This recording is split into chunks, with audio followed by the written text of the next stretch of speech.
Wednesday morning 6:30க்கே பார்த்தீங்கன்னா breakfast work வந்து start பண்ணிட்டேன். ஃபஸ்ட்டு வந்து உளுந்து வடை செய்யலான்னு சொல்லிட்டு அதுக்கு வந்து உளுந்து வந்து 1 கப் அளவுக்கு எடுத்து நல்லா ஒரு 4-5 டைம்ஸ் வாஷ் பண்ணிட்டு ஊற வச்சுட்டேன். சைட் பை சைட் பார்த்தீங்கன்னா பூரிக்கும் வந்து மாவு பிணைஞ்சு வச்சுட்டு செடிகளுக்கெல்லாம் வந்து தண்ணி விடலான்னு சொல்லிட்டு போயிட்டேன். இண்டோர் பிளான்ஸ்க்கெல்லாம் பார்த்தீங்கன்னா வீக்லி ட்வைஸ் வந்து சன்லைட்டில் வச்சிடணும். அப்போ தான் வந்து க்ரோத் நல்லாயிருக்கும். உளுந்து பார்த்தீங்கன்னா ஒரு 1/2 அன் ஹவர் வெளியில் வச்சுட்டு ஒரு 1/2 அன் ஹவர் வந்து ஃப்ரிட்ஜில் வச்சுருங்க. டோட்டலாக வந்து 1 ஹவர் நல்லா ஊறணும். மாவோட கன்சிஸ்டன்சி பார்த்தீங்கன்னா இந்த மாதிரி தான் இருக்கணும்.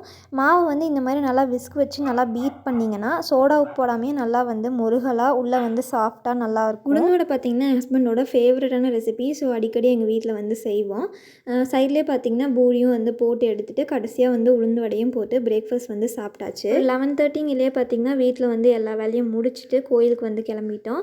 எங்கள் ஊரில் இருக்க கோயிலில் பார்த்திங்கன்னா இன்றைக்கி வந்து ஆண்டு விழா வச்சுருந்தாங்க. ஸோ அங்கே தான் வந்து போயிருந்தோம். ஆஃப்டர்நூன் வந்து அங்கேயே அன்னதானமெல்லாம் சாப்பிட்டுட்டு ஈவினிங் வந்து வீட்டுக்கு வந்தாச்சுங்க.